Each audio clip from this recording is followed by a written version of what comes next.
আসসালামু আলাইকুম সবাইকে। কেমন আছো তোমরা সবাই? আশা করি তোমরা সবাই অনেক অনেক ভালো আছো এবং সুস্থ আছো। তোমাদের সবাইকে অনেক অনেক বেশি স্বাগতম ঢাকা ইউনিভার্সিটি কোশ্চেন সলভের আরও একটি ক্লাসে। আজকের ক্লাসে আমরা পদার্থের গাঠনিক ধর্ম এই অধ্যায়টি নিয়ে আলোচনা করব। এর আগে আমরা ভেক্টর অধ্যায় নিয়ে আলোচনা করেছি। যারা যারা ভেক্টর অধ্যায়ের ক্লাসটি দেখোনি তারা কমেন্টে লিঙ্ক পেয়ে যাবা। তো ওই কমেন্টের লিঙ্কটা থেকে ক্লিক করে তুমি ভেক্টরের ক্লাসটা করে নিও। সেখানে আমরা 2011 থেকে 23 সাল পর্যন্ত যে কোশ্চেনগুলো আসছে সেগুলো নিয়ে আমরা আলোচনা করেছি। আজকের ক্লাসেও আমরা 2011 থেকে 23 সাল পর্যন্ত যে কোশ্চেনগুলো আসতে দেখা গিয়েছে সেই কোশ্চেনগুলো নিয়ে আমরা অ্যানালাইসিস করব। কোন অধ্যায়ের উপর? পদার্থের গাঠনিক ধর্ম, অন্যতম একটি গুরুত্বপূর্ণ অধ্যায়। তাহলে চলো আমরা ক্লাসে শুরু করে আসি। তার আগে বলে দেই, আমি হচ্ছে তোমাদের নূর ভাইয়া। আজকে হচ্ছে ফিজিক্স ফার্স্ট পেপারের এই অধ্যায়টি নিয়ে ক্লাসটি শুরু করতে যাচ্ছে। প্রথমে কোশ্চেনটা দেখি আমরা। 23-24 আসা কোশ্চেন, এটা হচ্ছে তোমাদের আগের বছরে আসছিল। প্রশ্নটা দেখো, একটি ইস্পাতের তারের উপাদানের ইয়ং গুণাঙ্ক দেয়া আছে ওয়াই।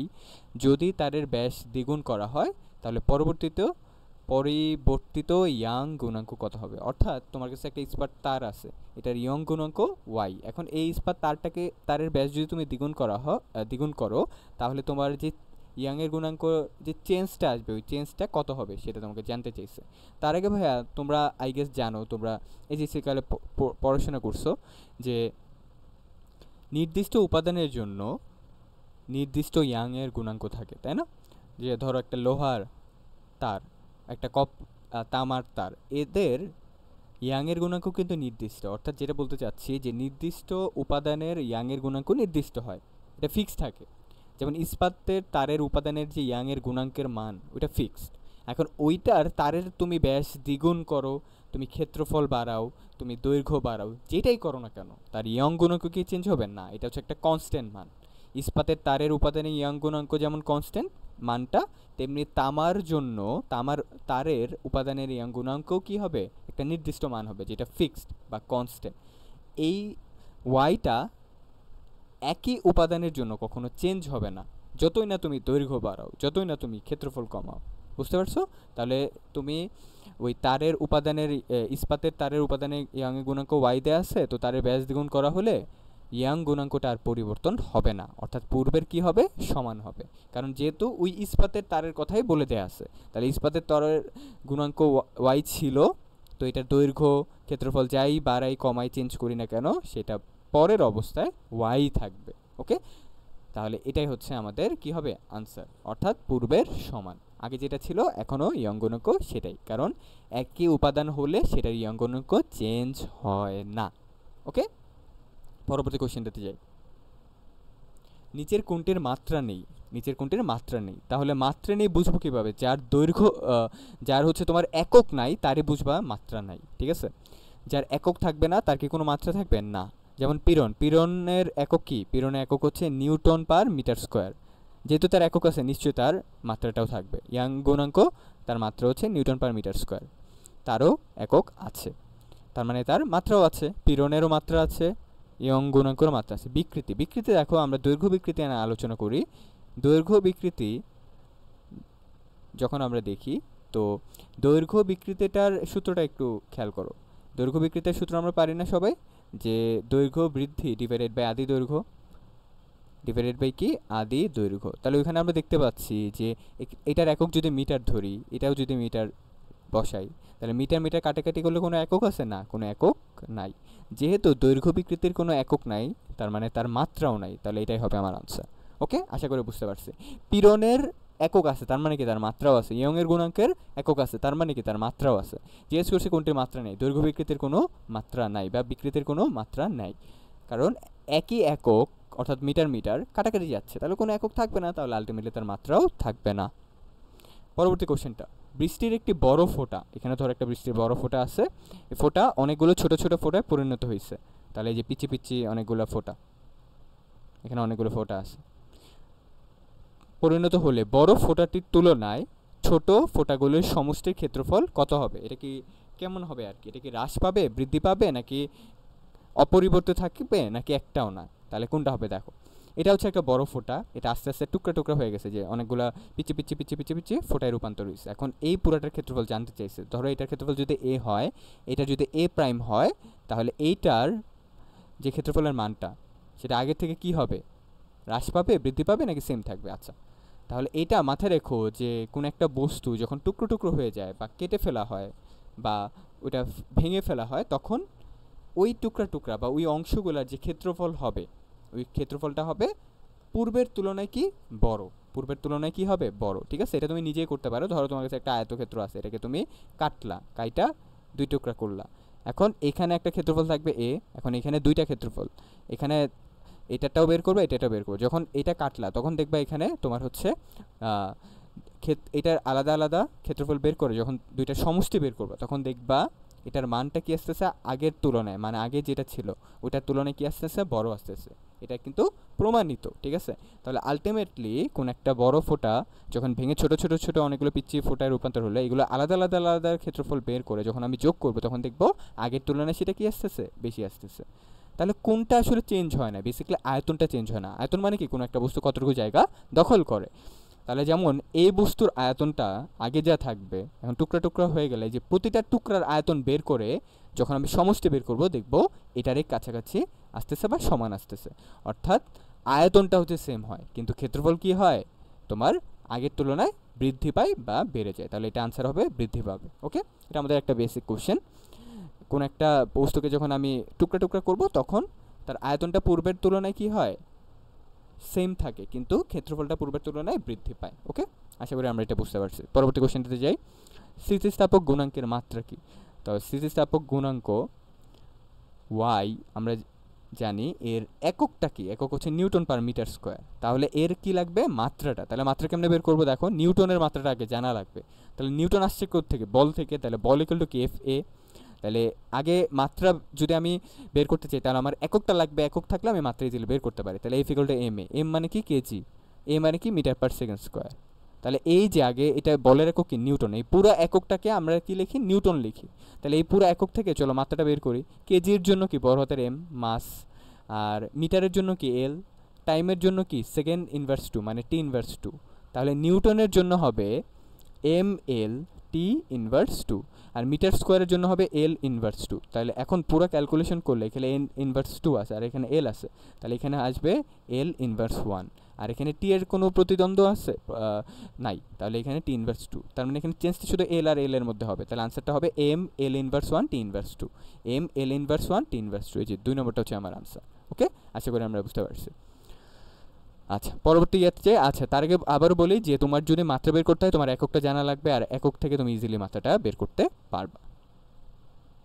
এরপরে পরের কোশ্চেনটা দেখ। 10 সেন্টিমিটার লম্বা এবং 0.5 সেন্টিমিটার ব্যাসার্ধ বিশিষ্ট একটি তামা ও একটি লোহার তারকে জোড়া লাগিয়ে দৈর্ঘ্যটা কত হইল, মানে টোটাল দৈর্ঘ্যটা 20 সেন্টিমিটার। আচ্ছা, এখন বলছে লোহার ইয়ং গুণাঙ্ক তামার ইয়ং গুণাঙ্কের কত দ্বিগুণ। তাহলে লোহার দৈর্ঘ্য বৃদ্ধি এবং তামার দৈর্ঘ্য বৃদ্ধির অনুপাত কত, এটা বের করতে বলছে। ঠিক আছে, কোশ্চেনটা একটু বড়, বাট তুমি একটু ধীরে সুস্থেই পড়বা। ঠিক আছে, আর আনসারটা করবে খুব দ্রুত।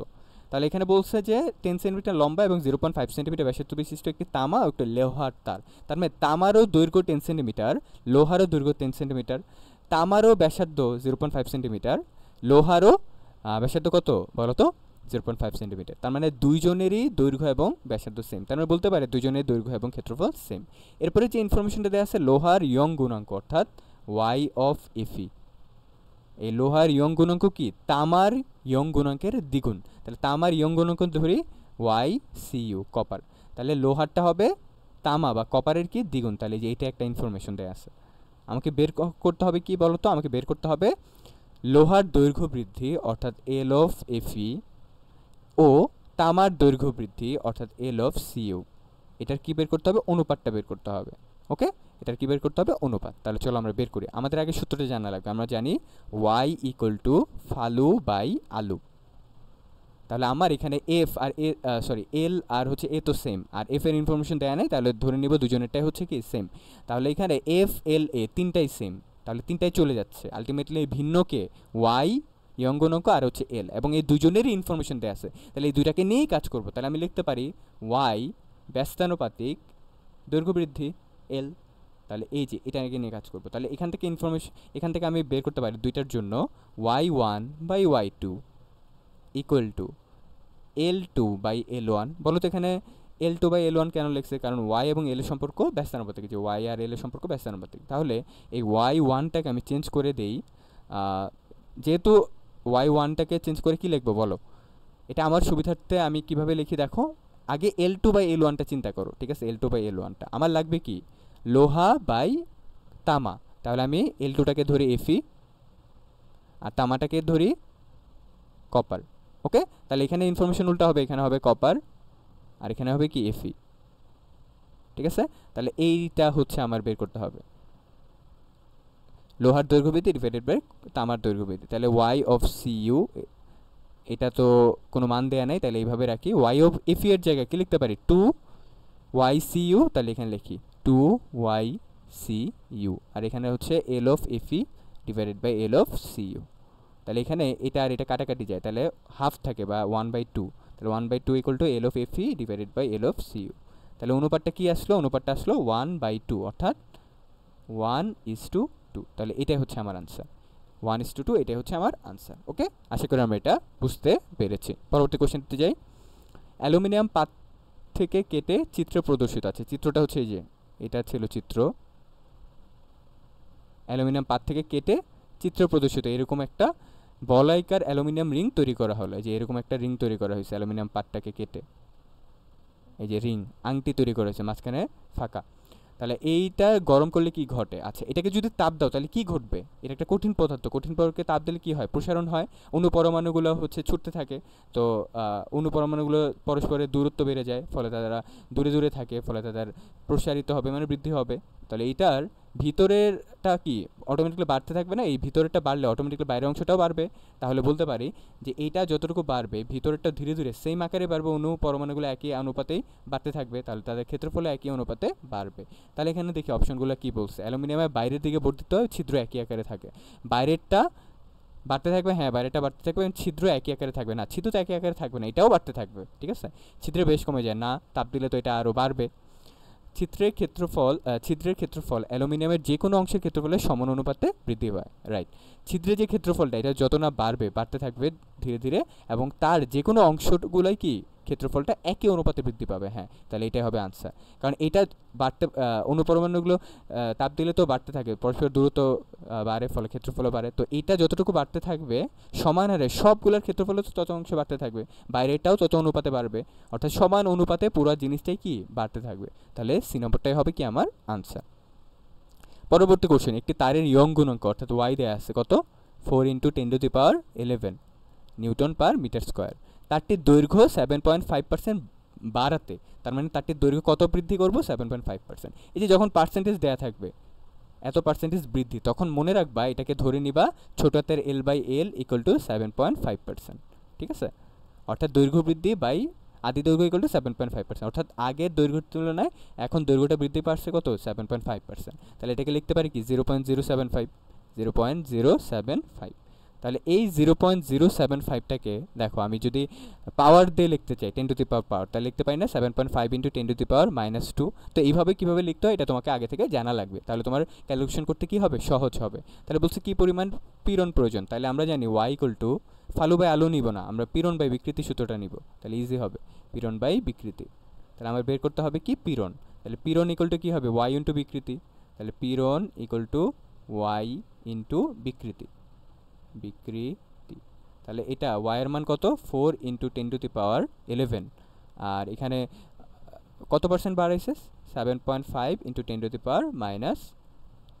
তাহলে আমি হচ্ছে এখন ক্যালকুলেশন করি, যে প্রথমে পাওয়ারটা ক্যালকুলেশন করি, 10⁻11 আছে আর এখানে 10⁻² আছে, তাহলে কত হবে? 10⁻9, তাই না? 11 থেকে 2 বাদ দিলে 9, আর 4 এর সাথে, এই যে 4 এর সাথে এখন 7.5 গুণ করব। 7.5 এর সাথে 2 গুণ করলে কত হয়? 7.5 দোকানে 15, তাইলে 4 গুণ করতে বলছে, তাহলে 15 দোকানে 30, তাহলে 30 হবে। 30 × 10⁻9, তাহলে 30টাকে লিখতে পারি না যে 3 × 10, তাহলে 3 × 10 × 10⁻9, তাহলে আলটিমেটলি আসে 3 × 10⁻10। তাহলে আলটিমেটলি আনসার কত? 3 × 10⁻10। এটা দেখো অপশন আছে কিনা, এই যে আছে, এটাই আনসার। ওকে, তাহলে কি করলাম এখানে 4 × 10⁻11 × 7.5 × 10⁻²টাকে কীভাবে হিসাব করলাম, আগে 10⁻⁷ সামথিংটাকে ক্যালকুলেশন করছি, 11 থেকে 2 বাদ দিলে 9 লিখলাম। এরপরে 7.5 × 4, 7.5 এর সাথে 2 গুণ করলে কত হয় 15, তাহলে 4 গুণ করলে কত হবে 30 হবে, বোঝা যাচ্ছে। তাহলে এই 7.5 এর সাথে 4 গুণ করলে আসে 30, এই 30টাকে ভেঙে লিখছি 3 × 10, তারপরে এই 10 এর সাথে 10⁻9 যদি গুণ হয় তাহলে 10⁻10 আসে, তাহলে আলটিমেটলি আনসার হচ্ছে 3 × 10⁻10। ওকে, পরবর্তী কোশ্চেনটা আমরা দেখি। বলছে যে একটি তারের উপর টান এফ হলে দৈর্ঘ্য বৃদ্ধি যদি এক্স হয়, যদি হুকের সূত্র মেনে চলে তারের উপাদানের ইয়াংয়ের গুণাঙ্ক ওয়াই হয়, তাহলে তারের সঞ্চিত বিভব শক্তি কত? সঞ্চিত বিভব শক্তি ডাব্লিউ, এগুলো আমরা সূত্র কি পড়ছিলাম মনে আছে, half F into L, right? তাহলে ওখানে এই সূত্র কিন্তু প্রমাণ করা যায়, প্রমাণও হয়তো বা আমরা দেখছি, ঠিক আছে, এইচএসসি লাইফে। হ্যাঁ, এখন তো তোমরা আর এইচএসসি লাইফে নাই, এখন তোমরা অ্যাডমিশন দিবা, তারপরে ভার্সিটিতে উঠবে ইনশাআল্লাহ। তো এই যে হাফ ইন্টু এফ এল, যেখানে এফটা ছিল হচ্ছে বল আর এলটা কি ছিল দৈর্ঘ্য বৃদ্ধি, কিন্তু এখানে কি সঞ্চিত শক্তির জন্য এলটা নিব না, এখানে দৈর্ঘ্য বৃদ্ধি বলে দিচ্ছে এক্স, তাহলে কি হবে half into F into x, তাহলে এটার আনসার হবে half into F into x, just সূত্র আর কি, আর কিছুই না, ঠিক আছে, যেটা আমরা অলরেডি পড়ছি, যেটাতে আমরা ম্যাথ করি আর কি, যে তারের হচ্ছে সঞ্চিত শক্তি বা কাজ বা বিভব শক্তি কত। পরবর্তী কোশ্চেনটা দেখো, কৈশিক নল রিলেটেড কোশ্চেন, যেটা আমরা সিকিউতে আনসার করতাম, এটা দেখো এমসিকিউতে চলে আসছে। আর অবশ্যই আমরা যখন কোশ্চেনগুলো সলভ করি আমাদের হাতে যাতে ক্যালকুলেটর না থাকে, যেটা তুমি জানো ঢাকের ভার্সিটিতে ক্যালকুলেটর ইউজ করা যাবে না, দ্যাটস ওয়াই অবশ্যই তোমাকে ক্যালকুলেটর ছাড়াই বসতে হবে, খাতা কলম নিয়ে রাফলি পিচি পিচি করে আনসারটা সলভ করতে হবে, ঠিক আছে। তো দেখো কী দেওয়া আছে, একটি কৈশিক নলের ব্যাস দেওয়া আছে, অর্থাৎ ডি এর মান কত দেওয়া আছে বলো তো, 0.04 × 10⁻⁴ মিটার। তাহলে মিটার যেহেতু দেওয়া আছে মিটারে রাখবো, কিন্তু এটাকে ব্যাসেতে কনভার্ট করলে কত আসে 0.02, 2 দ্বারা ভাগ করব, তাহলে এটা আসবে 0.02 × 10⁻⁻ কত তোমার হচ্ছে 4 মিটার।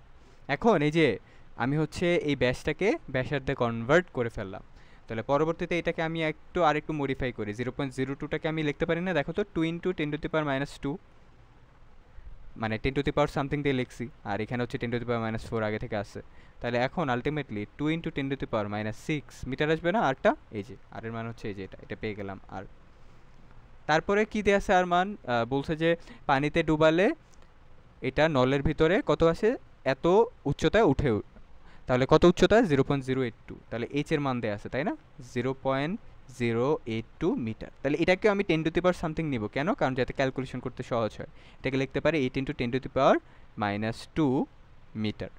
আর কিছু কি দেয়া আছে, হ্যাঁ স্পর্শকোণটা দেয়া আছে, মানে থিটা 0 ডিগ্রি। ওকে, আর কিছু লাগবে না আমাদের, তাহলে আমরা সূত্রটা জাস্ট যাব, আমরা নর্মাল সূত্রতে যাব। আমরা জানি পানির তলটান টি ইকুয়াল টু কি, আর H rho g divided by কি 2 cos θ। তাহলে আমরা একটা একটা করে মান বসাবো, তাহলে ইকুয়াল টু লম্বা একটা টান দেই, অনেকগুলো মান বসাতে হবে, আর এর মান বসাবো প্রথমে, তাহলে আর এর মান হচ্ছে 2 × 10⁻⁶, এই যে এটা, তাই না, আর ইন্টু এইচ এর মান কত 8.2 × 10⁻², আর রো কি, রো হচ্ছে 1000, যেটাকে লিখতে পারি কি 10⁻3, তাহলে এখানে লিখি ইন্টু 10⁻3। জি এর মান কত 9.8, তাহলে এই যে 9.8 লিখলাম, আর নিচে কত 2, আর cos θ মান 0 ডিগ্রি বসাবো, cos 0 ডিগ্রির মান কত 1, তাহলে ইন্টু 1। তাহলে এখন আমি হচ্ছে ক্যালকুলেশন করি, দেখো ভাইকে কীভাবে ক্যালকুলেশন করি, আগে 10 সামথিং এর কাজগুলো করো। আচ্ছা আগে দেখো কাটাকাটি যায় কিনা, যেমন এই যে 2 আর এই 2 কাটাকাটি গেল, 2 কাটাকাটি, 10 এর কাজটা করো 10⁻⁶, আর এখানে আছে 10⁻², কত 6 এর 2 যোগ করলে 8, কি 8 আসবে, +8 না -8, -8 এর সাথে এই 3 ক্যালকুলেশন করলে, -8 এর সাথে 3 যোগ করলে কত আসে -5, তাহলে এখানে লেখো 10⁻⁵।